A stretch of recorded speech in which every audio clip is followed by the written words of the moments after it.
अस्सलाम वालेकुम व्यूअर्स, उम्मीद करते हैं आप सब ठीक-ठाक होंगे, अपने घरों में खुशबाश होंगे। Welcome back to my channel eat on with Tasmiya. Ramzan special series में आज फिर से एक ज़बरदस्त सी रेसिपी आपके साथ शेयर कर रही हूँ, जो कि है चटपटी खट्टी-मीठी इमली की चटनी। ये बहुत मज़ेदार होती है, झटपट बन भी जाती है और हर चीज़ के साथ इस्तेमाल भी होती है। बेशक आप इसको समोसों के साथ खाएँ, रोल के साथ खाएँ या किसी भी तरह की चाट बनाएँ।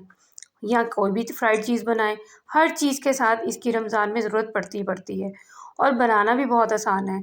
चंद मिनटों का काम है, झटपट से ये रेडी भी हो जाती है। इसको बनाने के लिए सबसे पहले मैंने एक बाउल ली है और इसमें 1 पाव इमली डालूँगी। इमली को पहले मैंने वॉश कर ली है और यहाँ पे मैं इस बाउल में इसको 1 पाव इमली को डाल दूँगी। इसके अंदर इमली के अंदर जो गुठलियाँ हैं और रेशे हैं, जिसको हम धागे भी कह सकते हैं या इसकी जड़ें भी कह सकते हैं। तो ये हमें नहीं चाहिए, इनको हमने यहाँ से निकालना है और गुद्दे को अलहदा करना है। अब पल्प को अलहदा करने के लिए इसमें 2 कप गर्म पानी के डालेंगे, उसकी वजह से ये बहुत जल्दी आसानी से गुठलियाँ जो हैं वो अलहदा हो जाएँगी। गर्म पानी शामिल करने के बाद मैं चम्मच से इसको अच्छे से मिक्स कर दूँगी और 20 मिनट के लिए इसको इसी तरह ही छोड़ दूँगी। 20 मिनट के बाद इसको हाथ की मदद से इस तरह मसलेंगे, तो ये आराम से ये देखें गुठलियाँ सेपरेट होती जा रही हैं और पल्प सेपरेट होता जा रहा है। जो रूट्स हैं वो भी सेपरेट हो जाएँगी और इस तरह इसको निचोड़ के निकालते जाएँगे।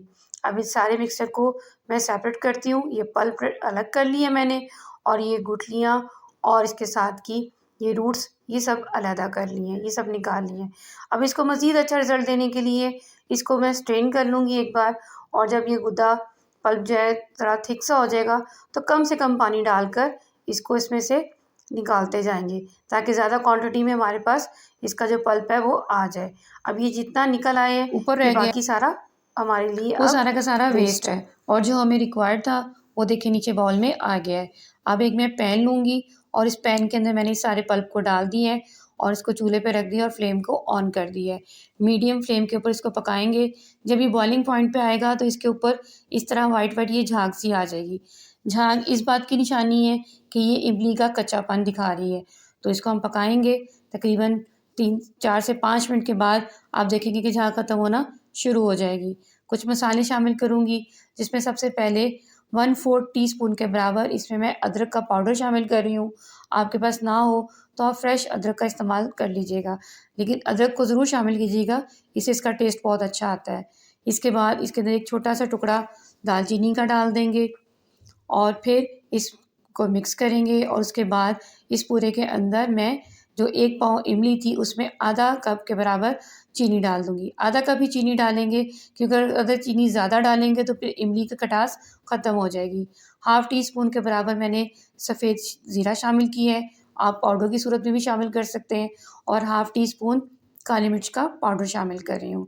इसके बाद 1 चुटकी काला नमक डालेंगे और हाफ़ टी स्पून सफ़ेद नमक डालेंगे और फिर इसको चटपटा करने के लिए मसाले इसके में जो बात आएगी वो आएगी चिली फ्लेक्स। चिली फ्लेक्स मैंने 1 टीस्पून डाली है, आप अपने हिसाब से इसको कम ज़्यादा भी कर सकते हैं। 4 से 5 मिनट आप इसको पकाएँगे तो ये कंसिस्टेंसी इसकी इस तरह थिक हो जाएगी और ये ठंडा होके और थिक होगा। अब ये रेडी है, इसको मैं निकाल लेती हूँ और आपको दिखाती हूँ।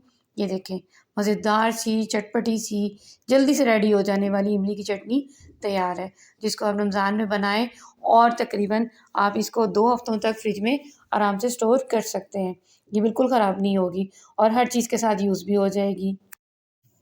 उम्मीद करती हूँ मेरी इस रेसिपी को आप लाइक करने के साथ-साथ आगे शेयर भी करेंगे। Thank you so much for your watching. अल्लाह हाफ़िज़।